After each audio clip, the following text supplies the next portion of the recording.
So to begin looking up your historical background for Philippi, you open up your Logos program, and if I already pulled up Philippians here, and you'll see that I can right-click on the word. I'm sorry. So this is showing the beginning of uh, Philippians 1, and it explains who's writing this and why. So we can see Paul's here, and then who they're writing to, which is the church in Philippi. So if you go over to where they're writing right here, you can right click on it, and it will bring up this option here. And there's a bunch of options we can do here. So the first thing I want to do is go to topic guide. And what it does is it brings up kind of everything that could relate to Philippi as a whole. So here you'll see some actual modern day pictures of Philippi. You see where it is referred to throughout the New Testament. You get a little bit of history here, just what the town is and the dates it was kind of written about.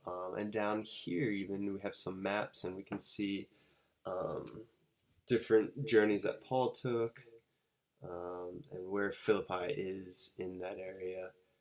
So we'll open up one of these.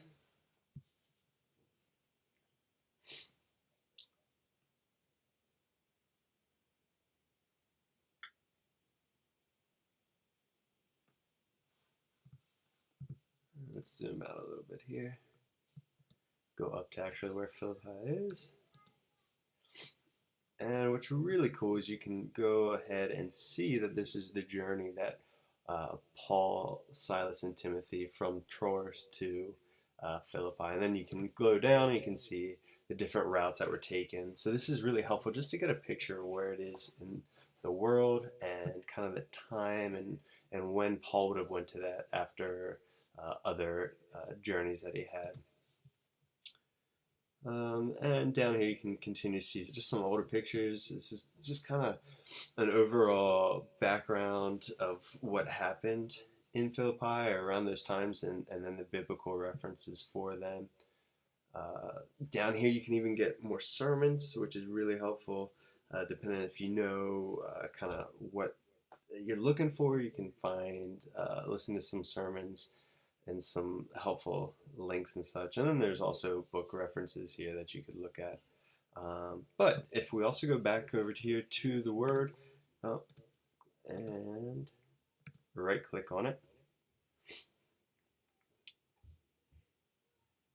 the next item I want to pull up is the power lookup.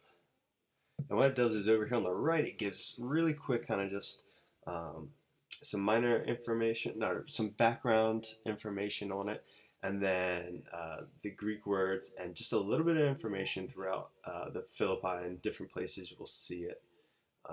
So this is kind of just really helpful, maybe just a nice tool to have up while you're reading through. You can just double check some of the information. Go back, right click on that word again, and now we can go to our Wikipedia. And what this is, it takes you straight to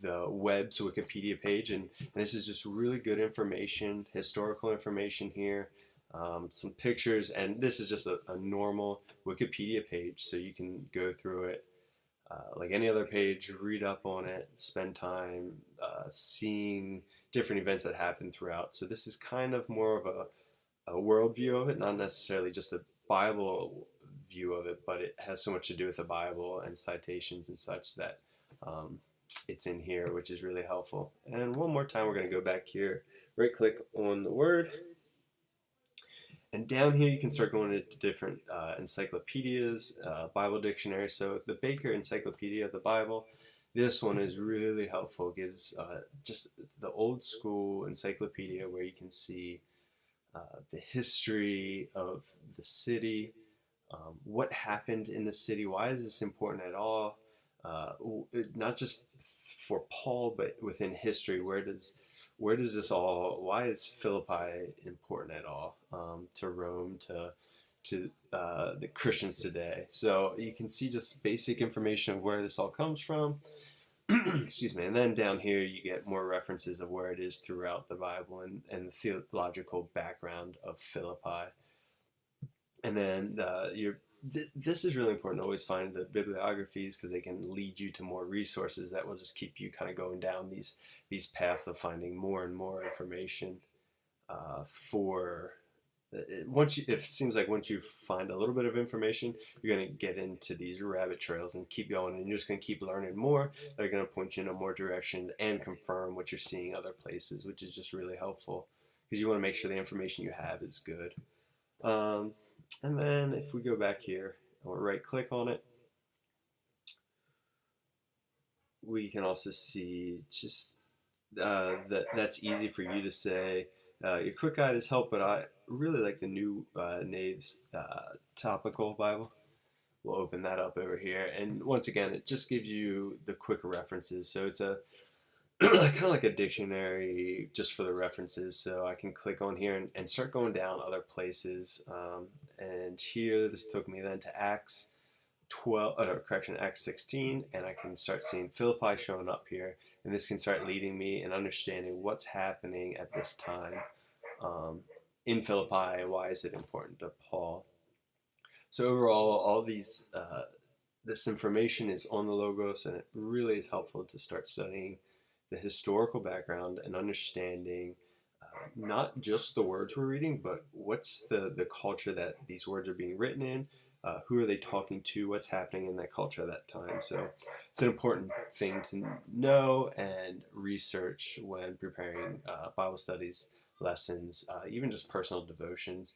Once we start understanding the background and the history of it, we'll start understanding really what God is saying through His Word. So thank you very much.